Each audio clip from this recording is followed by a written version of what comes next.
diplomatique s'installe. C'est une chronique signée Edith Chala. L'heure semble sonner l'éclat à Kigali. Le regard permissif de la communauté internationale sur son attitude belliciste et conquérante s'est estompé. La diplomatie menée par le président de la République Félix-Antoine Tshisekedi porte ses fruits. Paul Kagame est désormais trop bavard et indélicat. Ses sorties médiatiques se comptent par dizaines depuis le début de l'année et pourtant son discours lui a vieilli autant que lui, sans qu'il ne s'en rende compte. Les membres du G7 réunis au Canada ont dénoncé sans embâche l'offensive des RDF M23, mettant l'accent sur la violation flagrante de l'intégrité territoriale et de la souveraineté de la RDC. Ils ont exigé, comme la résolution 2773, le retrait immédiat et sans condition des zones occupées par le M23. Et ils n'ont pas du tout oublié de condamner des graves violations des droits humains et du droit international humanitaire. Les prétendus libérateurs ont troublé la ville paisible de Bukavu. Les lumières publiques y installées permettaient aux vendeurs d'étaler leurs produits jusqu'au-delà de 22 heures à Nyawera, La Botte, place du 24, coopéra sans être exhaustif. Aujourd'hui, dès 18 heures, chacun s'éterre chez lui, de peur d'attraper une balle assassine. Les RDF M23 ont coutume de les envoyer en toute direction. Le bilan des morts est ahurissant pour une ville conquise sans coup de feu. Se trompant véritablement d'époque, Kagame a rompu les relations diplomatiques avec la Belgique ce lundi avec effet immédiat. De l'autre côté, l'Union européenne poursuit implacablement ses sanctions contre le Rwanda. Les vaches maigres sont attendues au pays de 1000 collines. Comme Paul Kagame lui-même le sait, il a rappelé à ses concitoyens, il faudra serrer la ceinture, les jours à venir sont durs. L'annulation de la participation de l'AFC M23 au pourparlers des Luanda. Kinshasa aura finalement eu raison à toutes les étapes de la recherche des solutions à la crise créée par le Rwanda dans l'est de la RDC. Le 18 mars à Luanda, les discussions directes entre l'AFC M23 et le gouvernement de la RDC étaient annoncées par la médiation angolaise. C'était sans compter avec l'ombre du réel patron de l'AFC M23, Paul Kagame. Alors que Kinshasa s'est décidé de les rencontrer, tout en sachant qu'ils n'ont aucune revendication sérieuse, l'AFC M23 vient de consolider sa stature de pantin. Rien ne peut être fait sans l'aval du maître à Kigali. Ceux qui n'avaient pas cru le président de la République Félix-Antoine Tshisekedi lorsqu'il disait que le dialogue, c'est avec le Rwanda qu'il faut le mener, comprennent désormais clairement le problème. Comme si l'acceptation du dialogue direct était une prime au crime, l'AFC M23 prétexte les sanctions infligées à certains Rwandais et quelques ténors du M23, dont Bertrand Bissimois, pour récaler les pourparlers de Luanda. Un leurre auquel seuls les naïfs peuvent accorder crédit. La seule raison du refus d'aller à Luanda pour le M23, c'est que le véritable patron n'y trouve pas son compte. Kagame a séché la rencontre du 15 décembre dernier à Luanda et il est en train d'en récolter les retombées. Ces poulains n'iront à Luanda que s'il en donne l'ordre, car à l'heure actuelle, l'étau semble se resserrer davantage sur le président rwandais.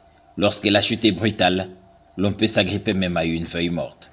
Paul est à présent isolé. L'avenir de l'AFC M23 est le cadet de ses soucis. Sa survie le préoccupe plus que toute autre chose. Les pourparlers gouvernement congolais AFC M23 sont renvoyés au calendrier grec. Sauf retournement inattendu de la situation, le médiateur doit se rendre à l'évidence. Toujours en rapport avec la guerre d'agression, Ronny Jackson, membre du Congrès américain et envoyé spécial du président Donald Trump, a échangé avec le speaker de la Chambre basse du Parlement, Vital Kamerhe à Nimbalaka. Le président, comment allez-vous? Après la cité de l'Union africaine où il a été reçu le dimanche 16 mars 2025 par le président Félix-Antoine Tshisekedi Tshilombo, l'envoyé spécial du président américain Donald Trump et membre du Congrès Ronny Jackson, accompagné de l'ambassadrice des États-Unis en République démocratique du Congo, Lucy Tamlin, a échangé le lundi 17 mars avec le président de l'Assemblée nationale, l'honorable Vital Kamerhe.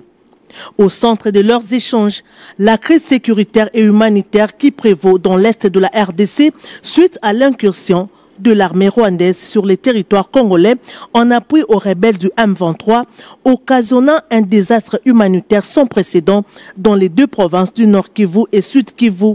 Nous voulons que la paix puisse être rétablie ici en RDC et nous en tant qu'États-Unis d'Amérique, en tout cas déjà du point de vue du Congrès dont je suis membre, nous soutenons les processus qui peuvent permettre de mettre fin à la guerre, de mettre fin aux tueries de mettre fin au bain des sangs.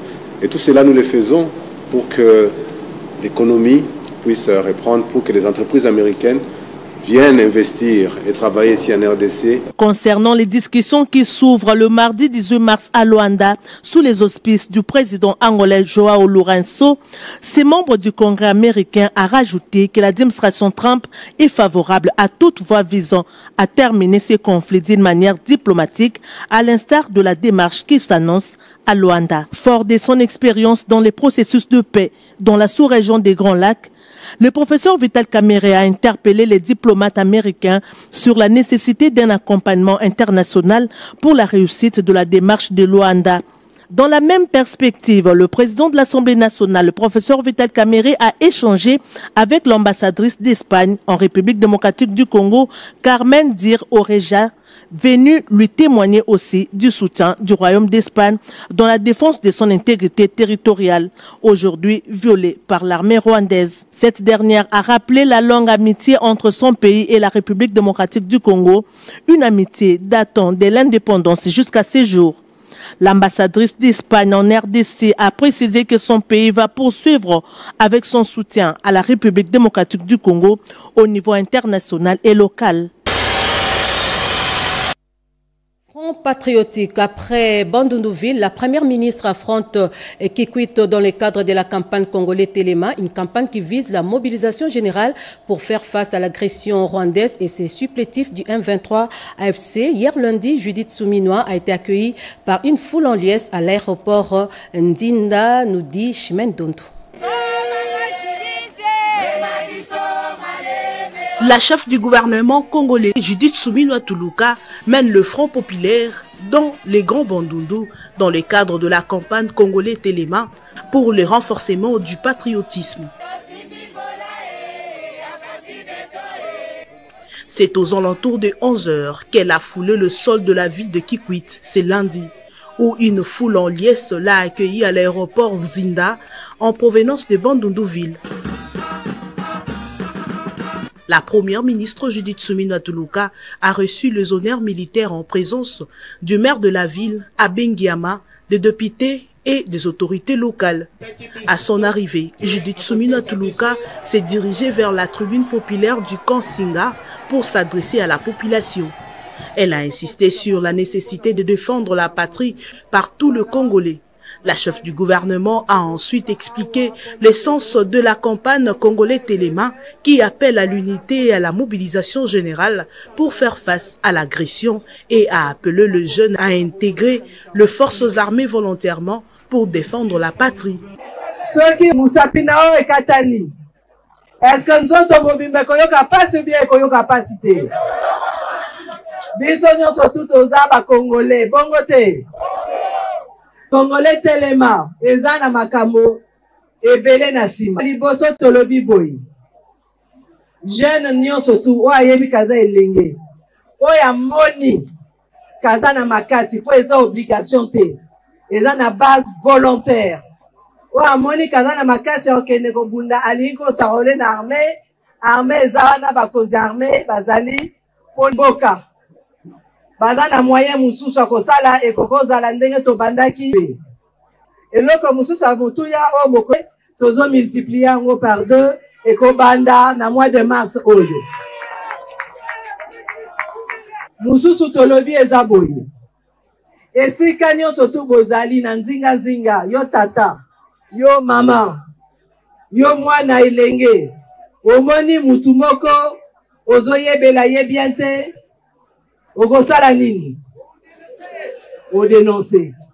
Après Kikwit, la chef de l'exécutif se rendra à Kingi, chef-lieu de la province du Kouango, pour poursuivre sa mobilisation contre l'agression rwandaise.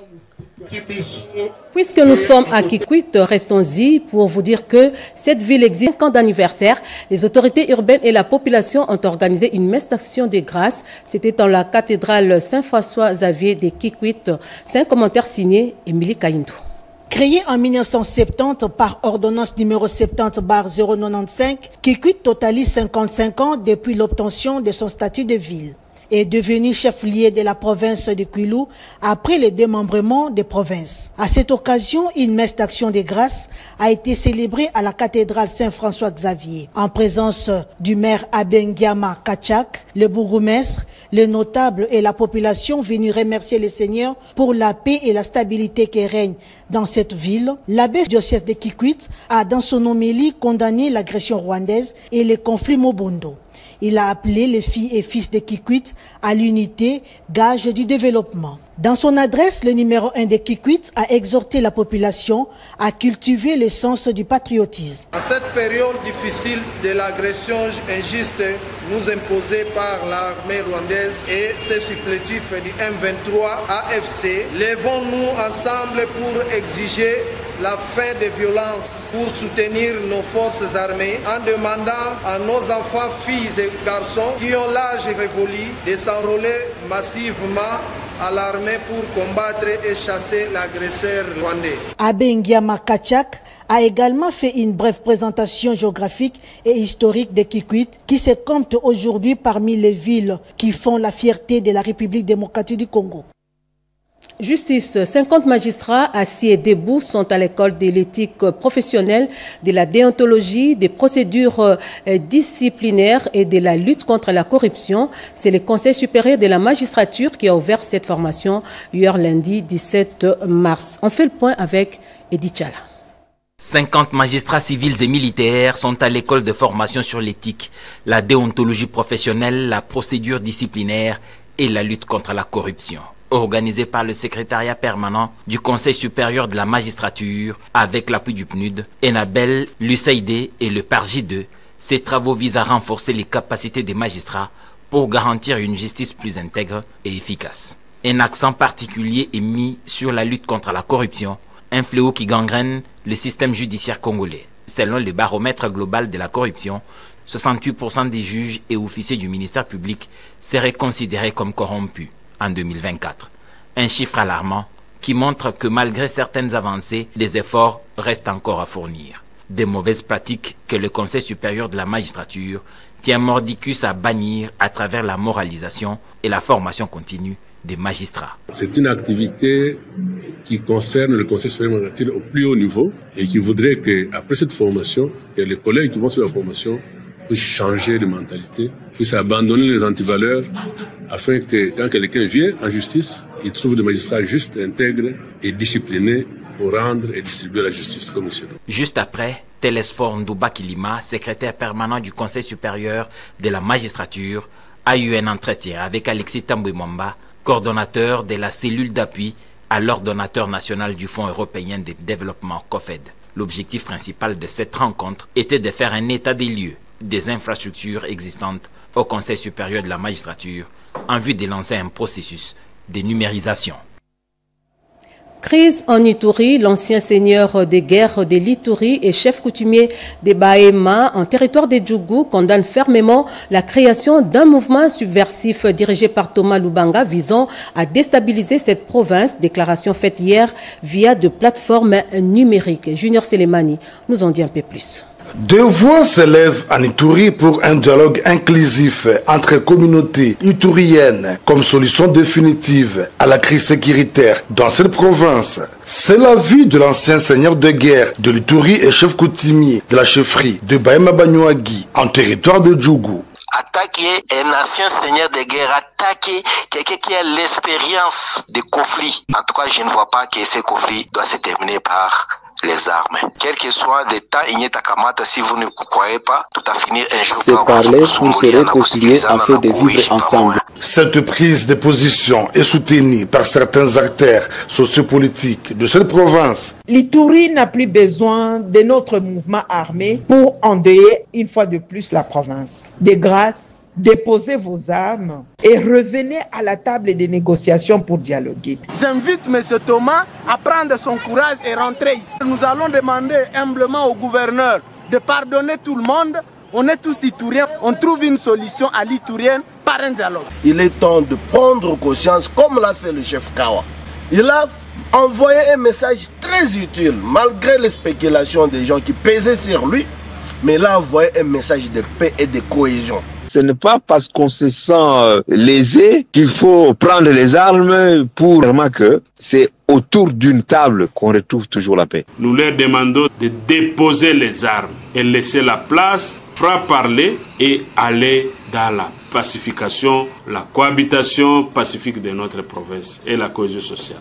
Rappelons que le 3 mars dernier, l'Union des associations culturelles pour le développement de l'Ituri avait organisé un dialogue communautaire, question de passer en revue le mot qui menace la paix dans cette province tout en proposant des pistes de solutions. Une initiative qui s'inscrit dans la vision du président de la République, Félix Antoine Tshisekedi Tshilombo, incarné par le gouverneur militaire, le lieutenant-général Luboyanka Chomadjoun, celle de l'approche non militaire basée sur le pardon et la réconciliation sincère du peuple iturien.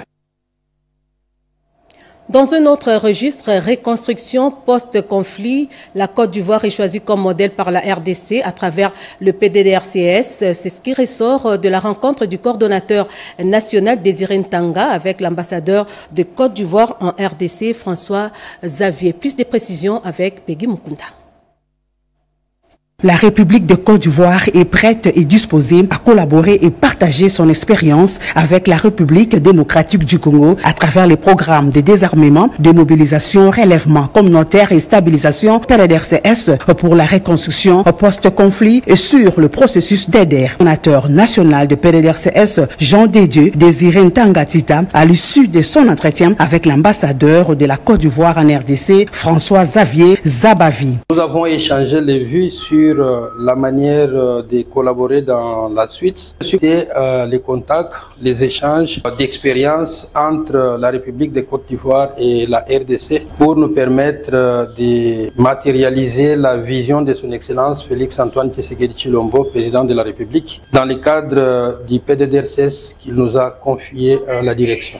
Au cours d'un échange de vues, les deux parties ont discuté sur les procédures de faisabilité et des... Et dans le Haut-Tchouélé, sur instruction du gouverneur des provinces, Jean Bakomito, le ministre des Finances a présidé une réunion à l'attention de ses collaborateurs sur l'apologie de la rébellion et le civisme fiscal. Nathalie Mboula, reportage.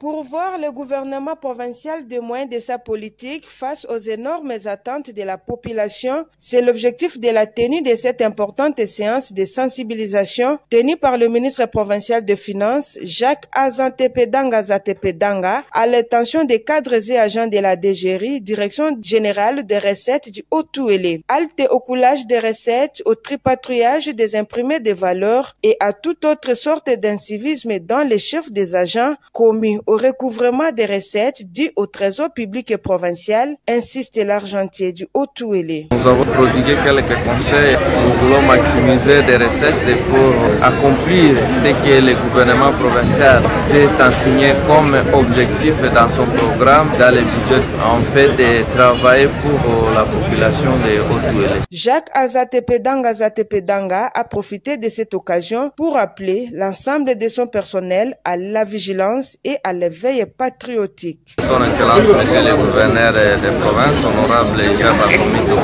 qui nous a sensibilisés le samedi 8 mars pour ceux qui pensent que la rébellion peut construire un pays, à ne pas faire l'apologie de la rébellion. Nous sommes contre la rébellion et nous allons demeurer contre la rébellion. Les agents sont très contents du message et ils se disent prêts à sensibiliser dans leurs maisons respectives.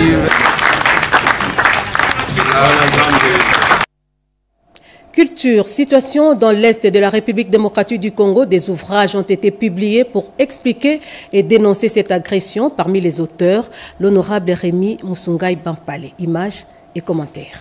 Les règles de bien, toute la reconnaissance à celui qui est en train de construire l'université de Kananga au chef-lieu de Benelulua. C'est son Excellence Félix Antoine Tshisekedi Tshilombo, Téné royal. Donc il mérite des applaudissements de Benelulua. Alors, qui sont les Benelulua? Les Benelulua, comme le définit Aimé Van Zandyck dans cet ouvrage, les Benelulua, ce sont les Baluba immigré dans la vallée de la Loua. Ici, vous avez des associations pré-politiques dans la ville de Loulouabourg, Kananga, avant 1960. Le premier ouvrage, oui, il y a des références de Benaloulou dans cet ouvrage. Le deuxième ouvrage ici, apport des groupes pré-politiques à l'émancipation politique du Congo ex-belge. Donc, il y a également des références. Lorsqu'on parle de Benaloulou, même les Bas-Congo sont de Benaloulou. Les Bas-Swahili sont de Benaloulou. Tous les Congolais qui habitent la vallée de la Loua, partant de Lualaba jusqu'à la rivière Kassai, ce sont des Benaloulou. Autre chose, le mois consacré aux droits des femmes a été célébré à travers une conférence à Massina, organisée par l'Union des associés retrouvés pour le renouvellement du leadership congolais. Cette journée a été une occasion pour cette association de dénoncer les 30 ans d'agression rwandaise dans l'est de la RDC, nous dit Joël Makela. Dans une ambiance empreinte d'espoir et de détermination, qu'un rassemblement réunissant des experts reconnus, tous ancrés dans la réalité du terrain, a été observé ces jours à Kinshasa. Entre autres objectifs, célébrer en leur manière la Journée internationale pour la défense et la promotion des droits de la femme. Pour ce faire, l'Union des associés retrouvés pour le renouvellement du leadership congolais a organisé une conférence pour réfléchir sur l'avenir de la paix en République démocratique du Congo. Cette initiative vise à dénoncer 3 décennies d'agression rwandaise en RDC, tout en proposant des solutions concrètes devant permettre l'instauration d'une paix durable sur toute l'étendue du territoire national. J'ai compris qu'un doigt ne peut pas laver le visage. Alors j'étais obligé de solliciter les concours de plusieurs femmes, hommes leaders et les mettre autour d'une table, réfléchir ensemble et voir comment nous pouvons aussi apporter pour la République. Parce que nous avons 2 atouts, toutes les capacités. Nous voulons une association qui se rattache plus à la population, connaître les besoins de la population, faire de plaidoyer auprès des institutions en faveur de la population. Loin des discours stériles, l'UARRLC se positionne comme un véritable catalyseur des changements dont l'initiative est de mobiliser les Congolais autour d'un projet commun pour bâtir un avenir plus meilleur en RDC, fondé sur des réflexions approfondies. Et la coordination provinciale des femmes de l'administration publique de l'Équateur a elle aussi organisé une journée de réflexion sous les thèmes droit, égalité et autonomisation des femmes et jeunes filles. Images et commentaires. Cette journée de réflexion de femmes travailleuses de la ville de Mbandaka, tenue au jardin botanique d'Eyala, était placée sous le thème provincial pour toutes les femmes et les filles, droit, égalité et autonomisation. Dans son mot de circonstance, Madame Marie-Jeanne Bokele, chef de bureau à la division du plan, initiatrice de cette structure, a circonscrit cette activité. La journée de réflexion d'aujourd'hui est destinée à conscientiser les femmes travailleuses de participation paritaire de la femme aux instances de prise de décision dans nos services respectifs. Les femmes prennent elles-mêmes conscience de la force qu'elles représentent au sein de la nation pour se prendre en charge et capitaliser cette potentialité. Plusieurs exposés ont émaillé cette activité, dont notamment celui de Madame Régine Boku Manzangu, sous-provède à la division de l'EDUNC Bomongo 3. Pour la République démocratique du Congo, en retenant les thèmes congolais au centre de toutes les ambitions, cela voudrait dire que le gouvernement congolais doit faire pour cette année accorder une place primordiale, une place de choix à la femme. C'est pourquoi nous voulons saluer le président de la République pour avoir mis en place un chef de gouvernement femme. Parmi les lauréates à recevoir les diplômes de mérite pour la promotion à une fonction supérieure figure Madame Eta Kabolumbo Mimi, actuellement directrice intérimaire de la RTNC Équateur. Présent à la lecture des journaux parus ce matin dans la capitale, dans une sélection et commentaire de Jean-Pierre Ndolo Demazou.